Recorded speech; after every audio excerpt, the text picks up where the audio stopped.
Test, test, test, test. Yes, it's working at any. Sounds good.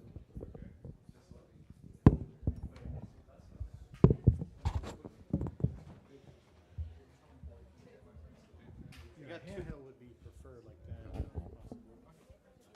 It's off.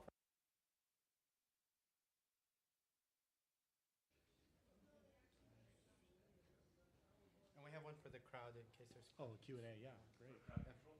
Crowd gets wild. That's right, they get wild. I need you guys to step in.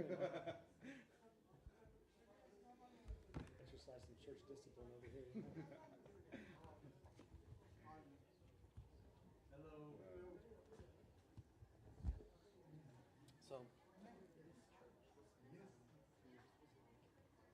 It was recently renovated. Yeah, بس apparently it's very rare يعني. I need you to. Yeah, well, I think two ways يعني. ممكن احاول يعني لو حد جاي من مصر نحاول نخليه يجيبوه. The other option ممكن نسأل هنا لو هم بيجيبوا ممكن يجيب منين. Probably they have connections ممكن يجيبوه. Obviously it's rare يعني. Yeah, I think we got lucky. yeah. The presentation is a PDF, so it's not a PowerPoint file, so you won't get through present. Yeah. So on the stream will it show? It'll show, but yeah, I'll just scroll. Okay.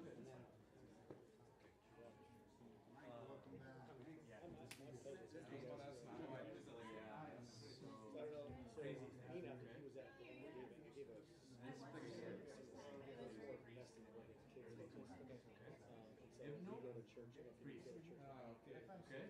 He was ordained on the same day, but a different. I think I know who you're talking about. Okay. His was also grandson. Ordained on the same day, but a different year. Crazy. And actually, It's like Tom or Bob. no, Do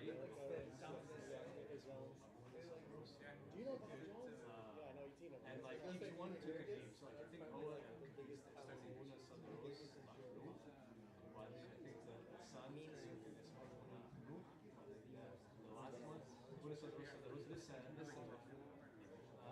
Yeah, he was in Cleveland. Yes. But his story is. I'll tell you. I'll show you a crazy story about him. So I want to learn more about him because nobody knows anything about him. Last week, I don't know anything. I started eating lunch by myself.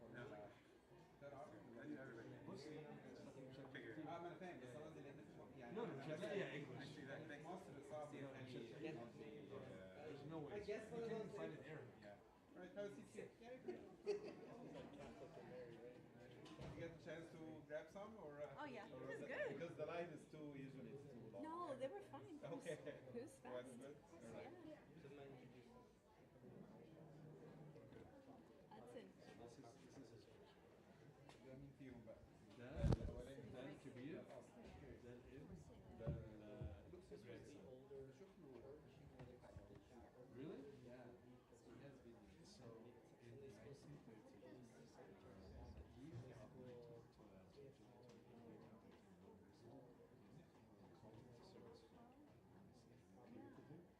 was appointed so wait, this is a crazy story. One of the craziest. Okay.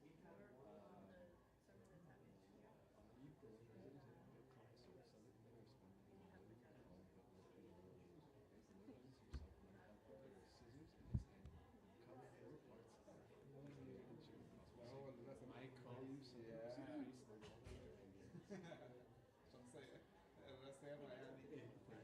شخصية الرسامة يعني. While the ordination process is taking place, a visit of the ordination was made to the bishop of the diocese, the mayor of the city. By early morning, the bishop and other dignitaries came to the church of the Godfather Sadros to confirm the ordination for the people. The bishop, however, declined to place his hand on Father Sadros, saying, "Who am I to place my hand after the master?" It's not that bad. Therefore, he continued on. I'm gonna make one more priest announcement, and then we can. elevated him to Higaman. So on the day he's supposed to ordain him, like he already had the mission. Yeah, أنا افتكرت القصة. Did you? اترسم يعني That's crazy. So the day of Higoman, the day of his hummus. next level على طول. Yeah. اصل هيعمل ايه يعني؟ Crazy, right? Like, so I don't know. I want to know more about his life story. Well, So yeah, his life was July 28th, they retained a martyr. 33 years later, So he went on. 6 for the son was cultivated to his father under the sea. Well, 26 years after that, July 26th, 1972, for the son of Rose, grandson of Rose King, priest of the same name, father of Rose, after the sex of well, just to be, He's famous. That's what is famous. Yeah. لا بس انا سمعت القصه بتاعت اللي هو اترسم بعدين الاسقف يرسم قال لهم هو طلع يعني خلاص الموضوع خلصان يعني كنت بعرف ان هو اترسم هوملس كمان Yeah. So yeah, find us the book. يا عايز Okay. اعرف حياته كانت عامله ازاي Yeah. Because no one's ever gonna remember it like 100 years from now, you know?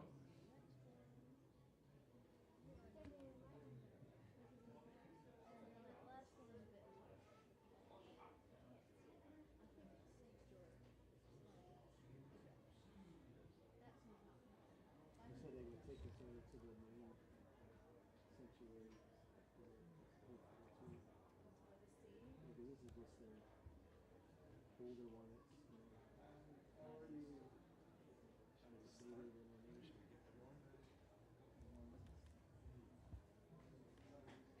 just give it a couple more months Yeah, sure. or just rolling in I understand. yeah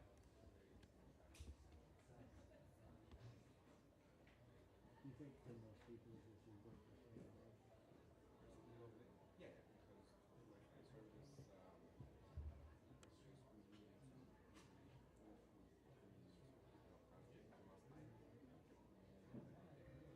Is that every Sunday or is that? every Sunday yeah probably if there's like any just happens to be radically like probably maybe the order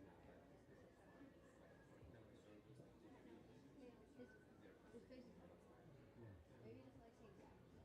Well, no, he got the wrong job. So service starts at 8:30? 8:30 and it's like yeah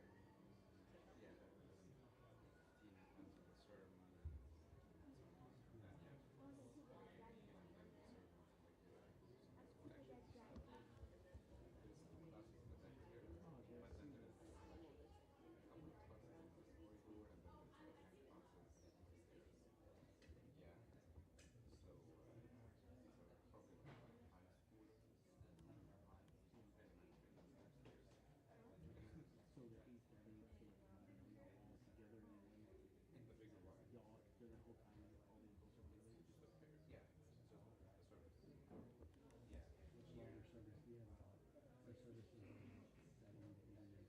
okay yeah that's good yeah And we got almost 2.5 yeah hours, 3 hours. yeah but not everybody comes at 8:30 like 8:30 probably 50% of the people and then between 9:30 there's like 80% and 9:30 9:45 and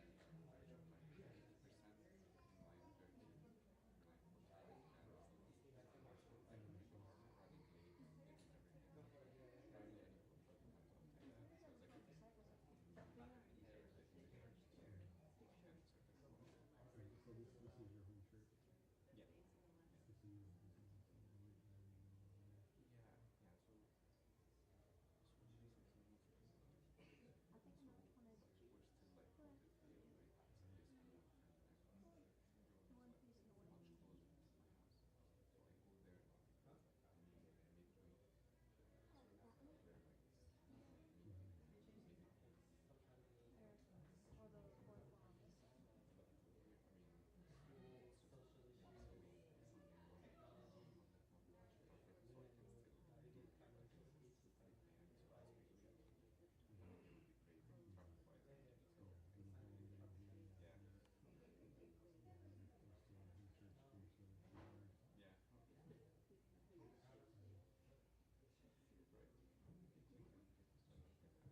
Okay, everyone. Thank you guys so much for coming. We have the blessing of having Thomas Brown here today with us. He's a guest that he's going to be talking to us kind of about different financial vehicles and different ways to kind of think of investments for our kids.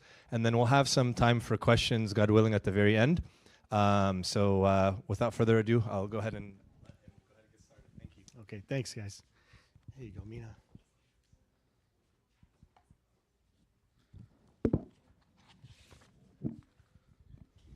Okay, well, good afternoon. I can say good afternoon now. So thank you, guys. As Andrew said, my name is Thomas Brown. Thank you, guys, for inviting me here. I want to say it's an honor to be here. We came over we finished our church. I go to a church out in Richmond. And so we finished up our service and sped over here. So it was fine. Not too much traffic on a Sunday morning. But again, my name is Thomas Brown. This is my wife, Misty, over here, and my two boys. Misty and I have been married for about 20 years. This summer is actually 19 years. Two boys, 10 and almost 9. And 11 and almost 9. Sorry about that. You're not going to let me forget that year. But I've been working as a financial advisor in the Houston area for about 15 years. And so I was at a previous presentation at another church out in Katy, and Mina was there and asked me if I would come to speak to you guys with a little more of a niche topic regarding investing for our kids, whether it's college or helping them get a jump start on retirement. And so love to do that. I love to talk about these kind of things. But, my wife, she's a former engineer. So she does the real work. She works harder than me. She does the real work at home, homeschooling our boys. But I just talk about math. I get to meet with people and talk about math all day. But the title of my topic today is Stewardship Strategies. And so I'm not here. I don't have a secret for helping you get rich. Unfortunately, so if you're looking for that, you may want to grab a coffee and head for the exit. But I hope not. I hope you'll stay. I want to talk about being good stewards, right? The Bible and Jesus specifically talks to us about being good stewards or good managers of the resources that He has given to us. And so you guys know Proverbs 13:22. It's kind of be our North Star sort of for today, setting up our kids for success, right? A good man leaves an inheritance to his children's children. And so I want to talk about just some of those topics. And I've asked Mina, so I can kind of multitask here. He's going to run the slides. We've got a few slides.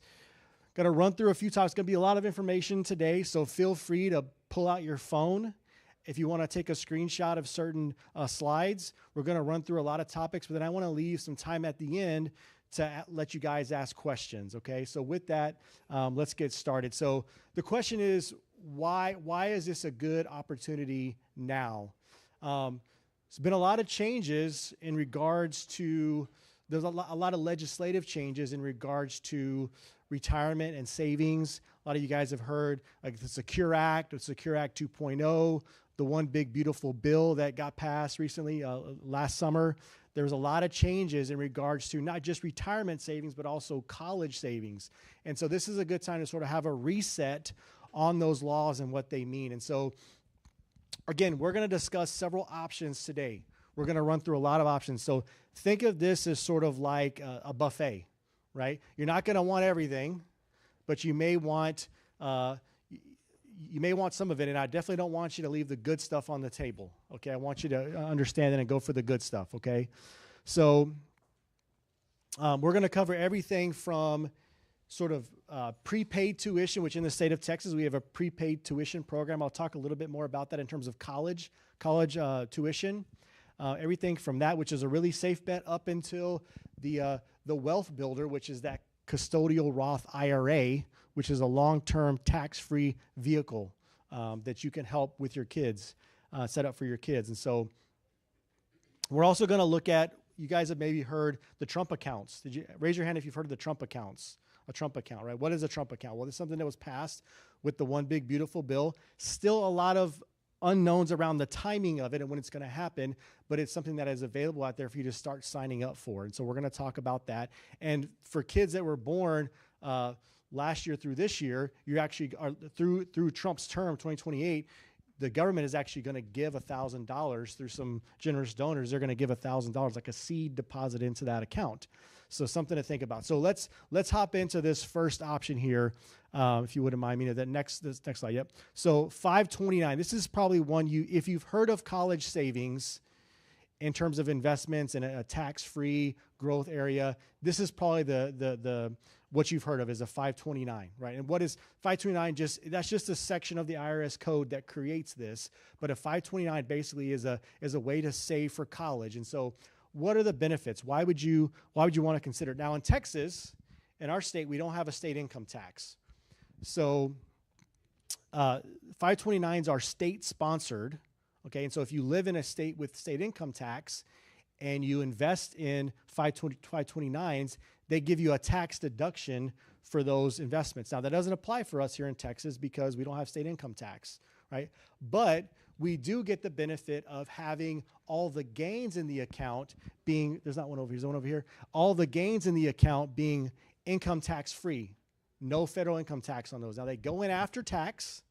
So you don't get a deduction going into it. You make contributions into it, and then all the gains, assuming you invest it well and there are gains, all those gains are completely tax-free. Now, the caveat being that if you use them for educational expenses down the road, if you don't use them for educational expenses, they would have a penalty on those. And so something to think about overfunding, and we'll talk about that a little bit later.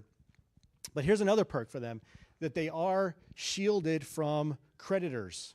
So think about if there's an issue with default or bankruptcy down the road, those are shielded for your kids. If there's any sort of situation where there's a lawsuit involved, there's a strong creditor protection, similar to like retirement accounts, IRAs, 401ks. Those are also shielded from creditors, and so something to be aware of there. And then in 2026, they actually increased the amount you can use. It's not just for college anymore. They began to expand this and allow you to be able to pay for K through 12 school, and you could do up to $20,000 per year paying for K through 12 school. So again, they started with initial focus on college, and those have continued to expand down the road. And so something to think about. So yeah, let's go on to the next slide. So the Texas Tuition Promise Fund. Oh, one thing I want to mention on the 529s. I talked about overfunding those. So you want to be careful, right? Let's say you put a bunch of money in a 529, and whatever you envision of a bunch of money, right? Everybody has a different way they think about a bunch of money. You put a bunch of money in there, and then your child, and by the way, grandparents can open these too for their grandkids. So just be aware of that. Because on a 529, you as a parent or grandparent own the account. It's your account. It's in your name. And the kids or the grandkids are the beneficiaries. And so one way that if you overfund it, so let's say you fund it and the child that's the beneficiary gets a scholarship or decides not to go to college, or for whatever reason it's unused, a portion of it's unused, you are able to either you can change the beneficiary to another kid, because again, you own the account. It's not the kid's money, it's your money or the grandparents' money. You get to change the account. The other thing is they allowed, back a few years ago, they allowed you to be able to convert that money after about 15 years to a Roth IRA. Because again, think about a Roth IRA. If you know anything about those are after-tax dollars, just like a 529 is. And so you can contribute up to $35,000 to a Roth IRA. We'll talk more about a Roth IRA in a little bit, but it's a good feature because they're running into a lot of people that had overfunded them, and there's all this money sitting out there like, what can we do to help these people? And so this is a law they passed to be able to convert those to Roth IRAs. And so we've got clients that are doing that right now that, they've got money left over, and maybe they don't have another child, or they want to kind of earmark this money for that particular child. They don't want them to lose that money if they saved it for them, and so now they can convert it to a Roth IRA.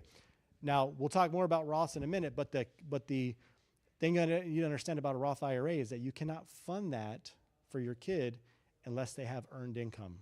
So like legit, like W-2 earned income. Not like they're mowing yards and they made some money, or they had a lemonade stand and they made some money. They actually have to have legit W-2 income. Okay, so let's move on to the next option. This is a really safe option. Keep in mind, now it says Texas Tuition Promise Fund. This is specific for Texas and specifically Texas public universities. Think about like Texas A&M, University of Texas, not private universities, but public universities. This is a way for you to prepay some of those tuition at today's rates, what the today's rates are, because we all know college gets expensive over time, right? It's going to keep increasing. Just like healthcare, cost of college keeps going up.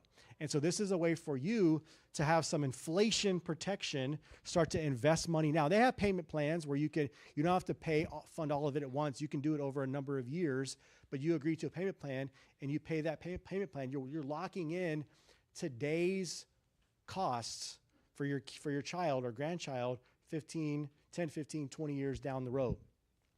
Something to understand is that this isn't unlike a 529 where you might be investing. Hopefully you're investing in investments like the stock market that may have volatility. There's no risk here.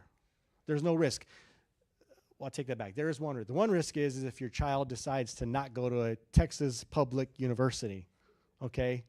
But if you feel pretty confident that they're going to go to a Texas public university, or you're going to make them do that, or they don't get this money, then this is a good option, right? Because there's no volatility. There's a guarantee that you're going to get that money. And so that's really the real risk there. And again, what happens to it? I think you can rename it. You can rename another child, right? But if you end up not using it, I think there's that's a good question. I'm not 100%. I need to double check on that. But I think you may get like a refund, but less certain penalties and things like that. So that's a good question. But this is a safe option in terms of if you feel pretty confident your kids are going into a Texas public university, this is a good option for them.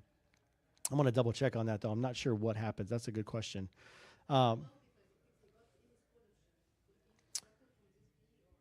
No, they wouldn't be deducted from that. My understanding is they wouldn't be deducted from that fee. Yeah. You potentially, yeah, you could. So there is definitely some risk there, right? But it's yes, you have a question in the back? It's not invested. No, you're not investing it yourself. You're basically paying it to the state of Texas, and they're taking it and they're investing it or whatever. So you're like prepaying. So think about this: if you were to like prepay funeral, a lot of people prepay their funeral expenses and things like that. Similar type of thing. But this is a good. I would encourage you, if you're interested in this, screenshot or take a picture of it. There's a lot of information online from the state of Texas about how these accounts work. This particular type of fund, this particular type of program, they've had some changes over the years. This particular one is not one that I'm an extreme expert in, because this is not investing related. This is just one of the options of paying for college. And so, but I would be interested to learn more about it. So again, it's one of those things where it's very low risk. There are some risks, but it's very low risk, particularly compared to investing it into like a 529 where maybe you have it in a bad investment and it loses value, right? Okay. The next one is called the Coverdell ESA. Now this is similar to a 529 in that you put money into this account after tax. So the ESA stands for Education Savings Account, Coverdell Education Savings Account. These are similar to 529s, but you have more investing options in these. In a 529, let me give you an example. We work with Fidelity Investments. You probably heard of Fidelity Investments. They're one of the largest 401k providers or brokerage accounts. The Fidelity 529, and I use these for my clients. I've got one for each of my boys. But they have a sort of like your 401k, they have a preset menu of options to choose from, right? You log into your 401k, you choose from 15 or 20 different options, and you kind of go from there. A Coverdell ESA gives you more control, more flexibility to be able to buy individual stocks and bonds in the account. Now, the downside, though, with these is that there are income limits. So if you make above a certain income, you cannot contribute. And there you see the income phase out. If you're married filing jointly and you make for 2026, you make over $220,000, you cannot contribute to these at all. There's phase outs up to that point. Whereas on a 529, there's no income limits. Doesn't matter how much money you make. You can make $1 million a year. You can contribute money into a 529. And the big difference with the 529 is that these are capped at $2,000 per year you can put into them. A 529, the most you can put into a 529 is like almost $200,000 a year. So there's essentially no limits, right? Most people aren't going to put $200,000 in a 529 unless they know for sure they have that kind of money, number one, and number two, they know for sure their kids are going to like medical school or something like that. They're not going to put that kind of money in there. So now to get the full benefit of either of these accounts, the 529 or the ESA, time is on your side. We're going to talk about compound interest in a couple slides, but you want to start sooner rather than later because remember, the money going in, the contributions you make isn't tax deductible. It's the growth. So in order to have growth, you got to have time for that money to grow. And that's how you're going to get the most benefit. You have a question back there?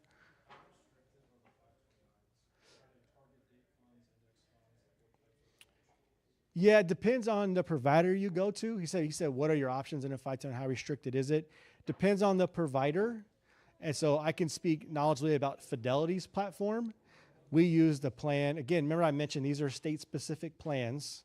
And so Fidelity being as big as it is, they sponsor several states, including New Hampshire, and that's the one that I use.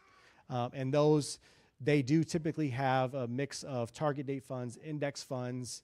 Those are really the real options. You kind of choose either conservative or aggressive or whatever.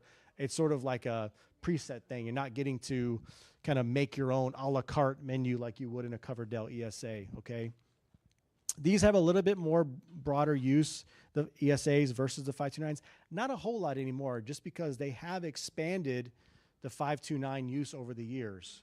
They got a lot of feedback to do that, and they've expanded the use of that over the years. So good questions. Okay, so let's move on to the Trump account. Now, I want to say out the bat, there's a lot that we still don't know about these accounts, okay? These were kind of just announced, and if you've already filed your taxes, you may have already filed Form 4547. And if you think about Trump, obviously, he's a bit vain, and so he is the 45th and the 47th president, and so that's where Form 4547 came from. You may have already filed that, but these accounts have not been created yet. The promise is that over the summer, we'll have more information about where these accounts are going to be held, how you're going to be able to fund them, things like that. But here's the cool part about it is that if you have children born between 2025 and 2028, the years of Trump's last term, you're going to get $1,000 from the government. You're going to get a seed deposit in there. Now, that's not the only way these can be funded. Grandparents, parents, friends, you can actually fund these accounts up to $5,000 per year. We've actually heard about rumors of employees that are going to, companies that are going to start doing this for their employees, for their kids, about funding. And so that hasn't totally materialized yet. A lot of promises, but it hasn't happened yet. But this isn't necessarily something that is for everybody, right? I wouldn't say this is definitely not going to be in place of a college savings account. This money, because what's going to happen is that once the child turns, I believe it's 18, they're going to get access to the money, okay? Now, the money is going to grow tax-free like a Roth IRA, but they're going to get the money. And so if you want control over the money, then this definitely shouldn't be your primary option for your kids for college specifically. It couldn't mean it couldn't be something else for them, right? From yourself or from your parents, their grandparents. But this is just something that is an option. Now, the other benefit though, is that they don't have to have an income. I mentioned a Roth IRA. I want to talk more about that in a minute. Roth IRA, an IRA or traditional or Roth, you have to have earned income up to the amount. Let's say the contribution limit is $7,000. You have to have $7,000 of earned income, or your child does, to do that. in this situation, there is no earned income requirement to be able to contribute to these accounts, right? So I would say, number one, make sure you file the form 4547 to be able to get, even if you don't end up funding it, go ahead and file it, get the account going, especially if you've had a child or going to have a child over the next several years, fund it and get that $1,000 from the government. But again, bottom line is, new feature, a lot of promises. We don't know everything about these yet, but just something out there in sort of the menu of options. So we filed it whenever we did our taxes. We filed that form, and so we'll get more information during the summer. Hopefully, that's the idea. Okay, so next one are what are called UTMA and UGMA, and that just stands. That's an acronym. The government, they like acronyms, and so that stands for Uniform Transfer to Minors Act or Uniform Gift to Minors Act. That's what that UTMA and UGMA stands for. Now, these have a lot of flexibility. These are not just college specific. There aren't any income limits or contribution limits around these. You can hold other things than just stocks and bonds. You can put real estate in there. But again, like the Trump account and unlike the 529 and the Coverdell ESA, the child is going to take ownership of these at age 18 or 21, depending on the UTMA or UGMA. They have different rules. They're going to take full ownership of that account at those ages. So they can do it. Legally, it's theirs. It's going to transfer to their name. They can do what they want to with it. Now, again, not necessarily a bad thing, but you need to understand that going into it, right? If you thought, hey, I'm going to use this for college for my kids, and all of a sudden they turn 22 and they decide I'm going to take this money and buy a new car, legally, there's not a way that you can stop that from happening. I'll leave it to you to find other ways to stop it, but legally, yeah. Is the 18 or 21 dependent on the state? No, it's depending on the account. One of the UTMA or the UGMA in Texas, I forget which one is which, but UTMA is 18, UGMA is 21, or vice versa. Yeah. So they're going to get full legal control over it when they turn 18 or 21. Let me see, make sure there's anything else I did miss on that. Okay, okay. So the next one is Roth IRAs. You may have heard of Roth IRAs. They also have Roth 401ks, and if you have working for a company, you're contributing to a 401k. Now, this is what I really call this is my favorite, essentially, right? If your child has a job, you can put up to for 2026. The contribution limit is $7,500. And so let's say this would be something that you'd want to do and consider in addition to a college savings, right? Particularly if your child is working, let's say they're 15, 16, 17, whatever, they're working, and they're not 18 yet, right? And they can't open an account in their name. You can work with Fidelity is one of the companies that they allow you to open. Specifically, it's called a custodial Roth IRA because they're not legally of age yet, right? They're not 18. But as long as they have earned income, and I literally, I have several clients that we do this same thing for. We have one that we did just now where grandparent is a client of mine, and his grandson worked over the summer, made some money, and he, as a gift to him, opened up the Roth, because his grandson spent the money, of course. But he, as a gift to him, contributed a certain amount to that for him because he had that earned income. He was able to do that. Let me see. What else am I missing here? Make sure. So this is really where, let me make sure.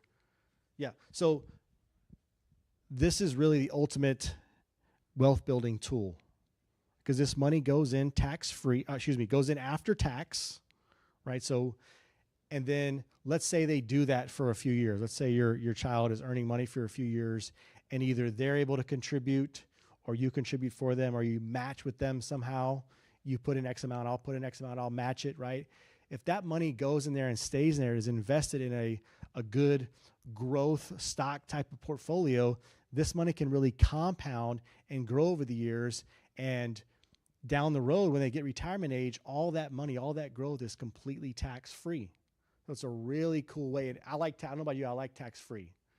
That's the one word, those four letters, FRE, are what's one of my favorite words. So completely tax-free. Now, again, the requirement, they've got to have earned income, though. They've got to have earned income. Okay, So let's, question, yeah. This money can be pulled down to when the kid is 59 and a half, or Good question. So his question is, when can the child pull the money out of there, ultimately, right? So once they turn 18, it's going to transfer to their name, right? So then they'll have legal control over it. They can pull the money out when they want. But in order to get the tax benefit, they'd have to wait until 59 and a half, because if they don't, all that growth would be subject to a 10% penalty, right? You have a question in the back? There are some exceptions around that, yeah. But I would say this is not your best bet for college. But yeah, there are some exceptions around college. Yeah.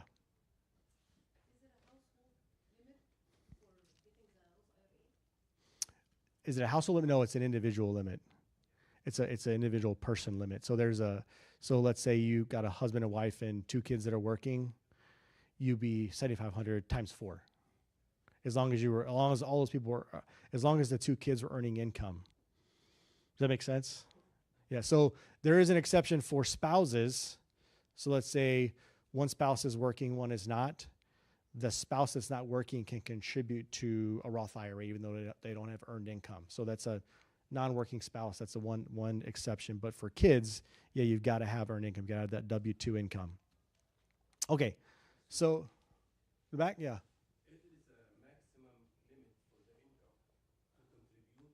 Yeah, there are, similar to the Coverdell ESA, there are some income limits. It's around 220-ish thousand, somewhere in there. If you're married filing jointly, you're making over that amount, you cannot contribute to that. So yeah, good question.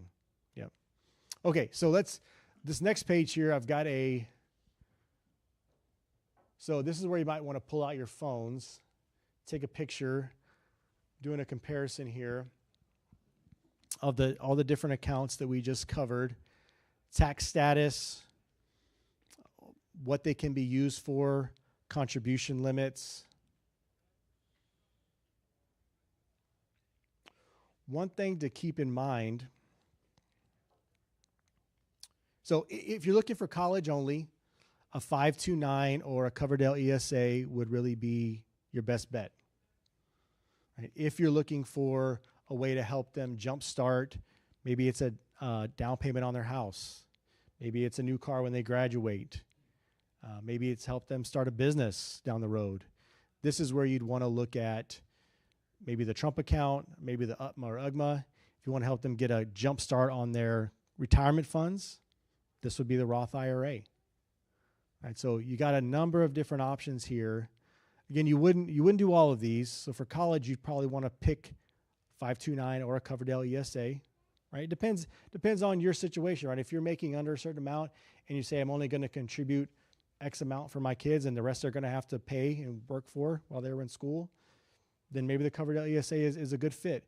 If you're like, no, I want to help them fund all their college, and maybe your parents or your wife's parents or husband's parents is going to help, maybe a 529 is a way to help kind of super fund that down the road. Kind of depends on your specific goals. One thing I will mention on the 529, with the college financial aid, like the FAFSA, if it's in the grandparent's name, it's going to count less toward their financial situation. So that's going to be more beneficial for them in that situation to have it in the grandparent's name versus having it in your name as the parent. So just something to think about on that. How am I doing on time? Okay, I'm going to move forward so we can leave some more time for questions. Okay, so let's look at some compound interest. I like to joke about this or talk about this with my 11-year-old. He likes to read financial books in his spare time, which is hilarious to me, but hey, it's great. But the power of compound interest, right? This is just visually showing you, putting in 5% at 8% return over an 18-year period, you can get over $184,000. Now, it is rumored, this hasn't been verified, but Albert Einstein, referred to compound interest as the most powerful force in the universe. Now, obviously, as Christians, we know that it's God, right? But Albert Einstein, arguably one of the smartest men to live, saw when he saw compound interest, he said, "Man, this is insane." And so again, these are real numbers, right? If you were to go online and Google time value of money calculator, right, and you were to plug in how much am I putting in per year, how much am I returning per year, how many years is it doing it, right? You're going to see a visualization similar to this, right? This is me using a time value of money calculator, right? So it's amazing the power of it. So what am I saying? If you're at age 9, if your kid's at age 9 and you haven't started, is it too late? No, it's not too late. But I would say look at it now. Get started now. Look at opening accounts now. Put it on your checklist. Okay, so let's get to. So one thing here on just kind of projected outcomes by strategy. I mentioned your prepaid plan risk is very, very low, particularly your tuition risk, right? If you're putting in money now, if your child goes to a public school in Texas, they're guaranteed to get that college paid for. That's a guarantee. That's the contract you're entering into with the government, is they're going to guarantee that. 529 though, right? You put money in, maybe there's a bad investment, right? Maybe stock market has a bad decade, right? So there is a risk there, but there's a lot more room for growth. Maybe that pays for that private school or that out-of-state school, right? And then obviously we know if you just leave it in your bank account and just pay the bank interest rates, those are horrible. Don't do that. Don't just leave the money in your bank account and let them pay you substandard interest rates that do not outbeat inflation. Take that money and have it be working for you and for your kids. Okay, so let's do a reminder for parents. Mina asked me to touch on this, and so I wanted to touch on just a reminder for you guys. We've been talking about your kids, right? But let's make sure, you hear this on the airplane when you travel, right? Put on your oxygen mask first, and then you can help someone else, right? So what I want to encourage you is don't save for your kids' education in lieu of saving for your own retirement, right? Because retirement's coming, and you can't take a loan out for retirement per se, right? Kids can take loans out for college.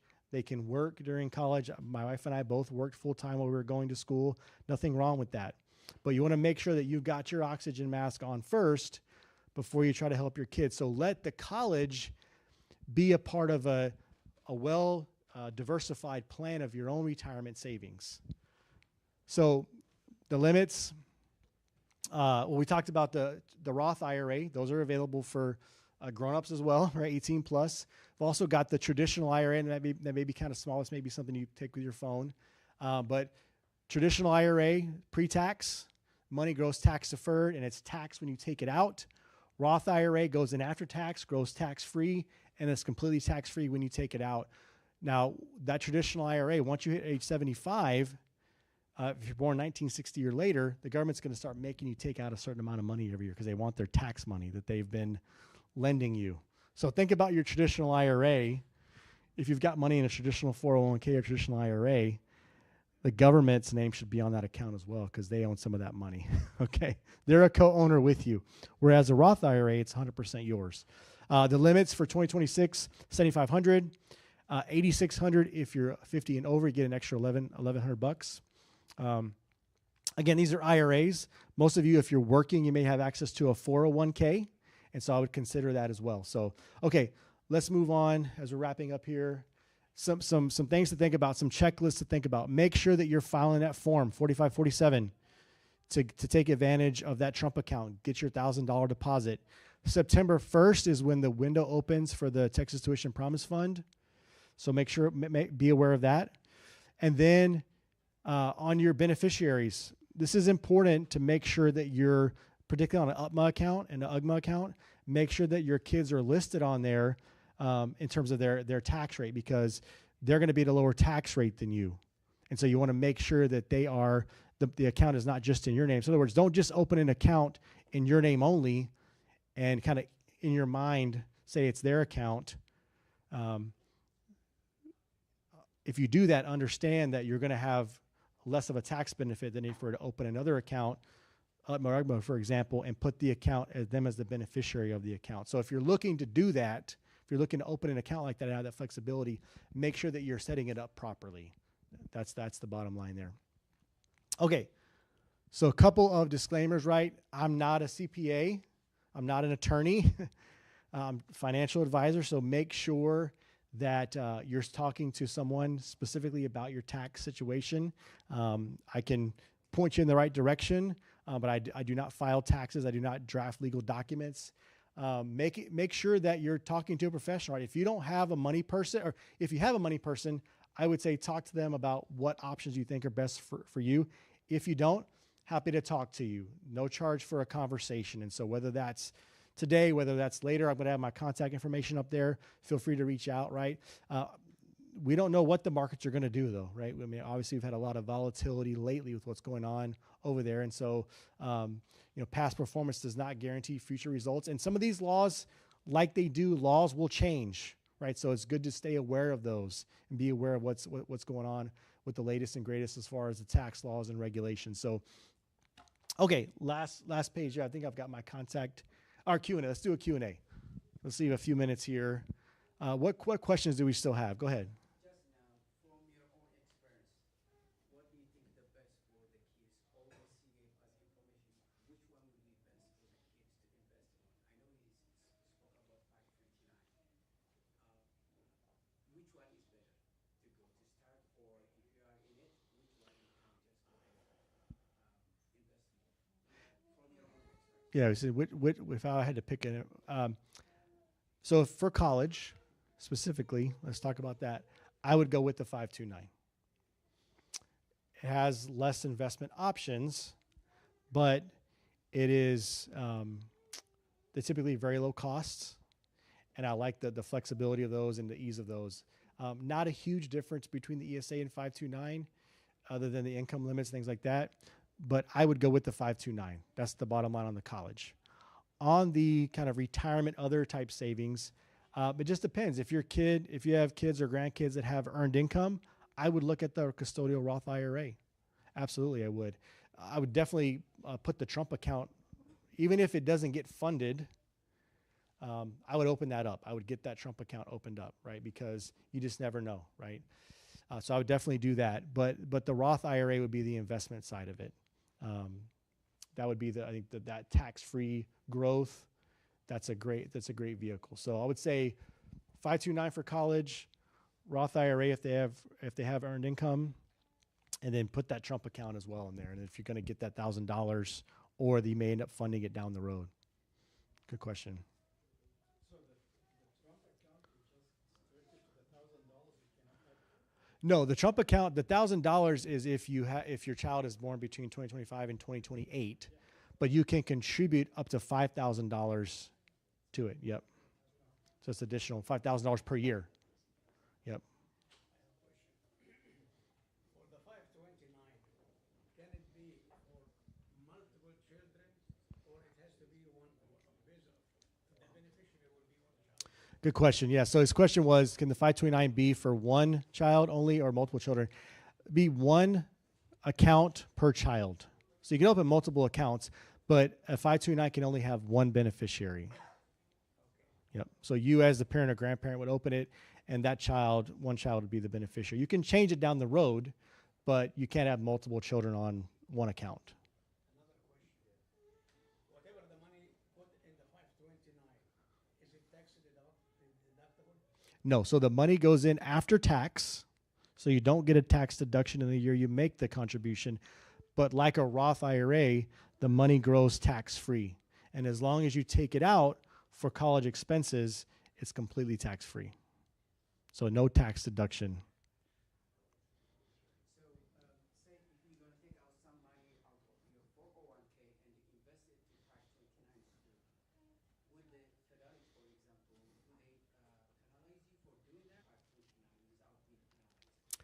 Yeah, so you're saying what if I took money out of my 401k and put it in a 529? Yeah, I would say in general I wouldn't recommend doing that because depending on your age, well, number one, you're going to have taxes on it. It will be taxable. But depending on your age, if you're under 59 and a half, there'll be an additional 10% penalty. So I would say I would not do that unless there's some other mitigating circumstance or whatever. But I would say in general, do not do that. It's a very tax inefficient way to do that. Yeah, because again, you're using your retirement funds to fund college. Remember I said, be careful doing that. Be careful. Yep. Any other questions?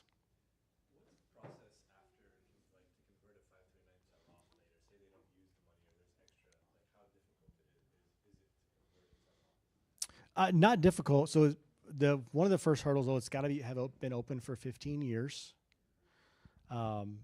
So and then whoever you're working with, whether it's Fidelity or Charles Schwab or whatever else, there'll be a form that they have. There's just a simple form. That's not difficult at all.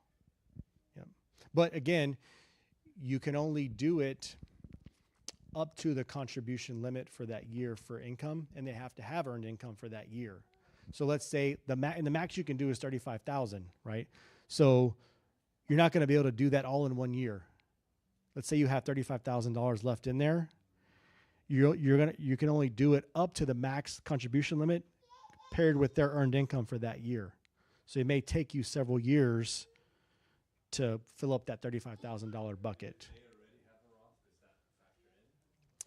It doesn't. I mean, they wouldn't be able to double contribute if that's your point. They wouldn't be able to do their own Roth and a Roth and 529. They would be able to do one or the other or a combination because it's that yearly contribution limit.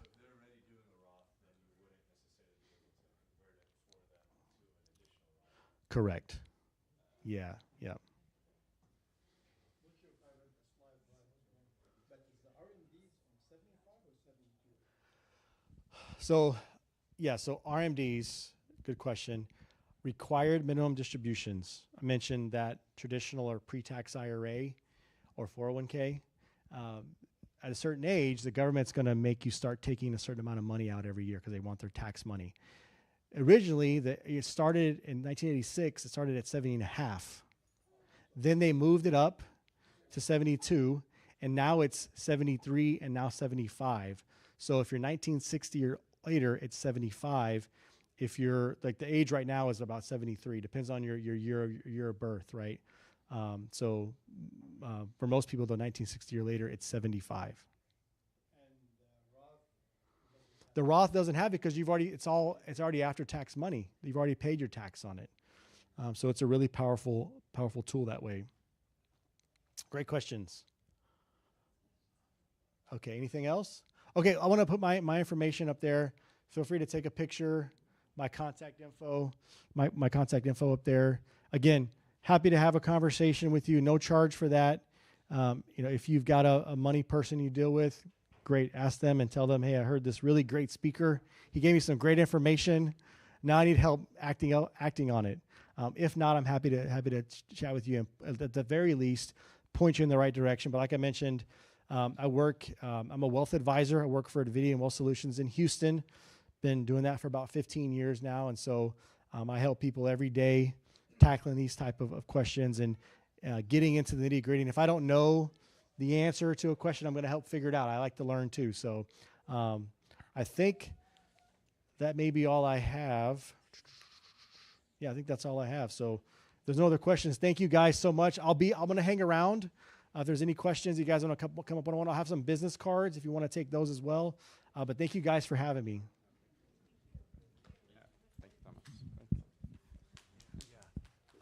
Thank you so much, Thomas. We really appreciate you coming. Would we be able to get just a copy of these slides to have, or no? Okay, perfect. Yeah. So someone was asking whether we can have it. So yeah, we'll send it out in the WhatsApp group too. So if anyone didn't get a screenshot, you guys will have a copy of this. All right. Thank you so much again. Thank you, guys.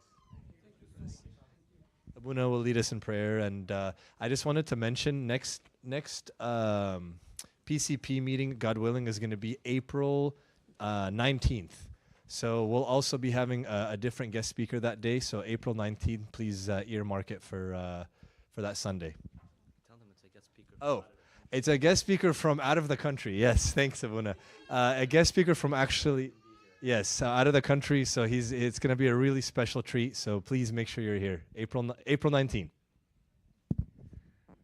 Finally, O Lord, we ask you to accept our prayers as we pray thankfully, saying, Our Father who art in heaven, hallowed be thy name. Thy kingdom come, thy will be done, on earth as it is in heaven. Give us this day our daily bread. Forgive us our trespasses, as we give those who trespass against us. And lead us not into temptation, but deliver us from evil one. In Christ Jesus our Lord, for thine is the kingdom, the power, and the glory forever. Amen. Now go in peace. The peace of the Lord be with you all. God bless you all.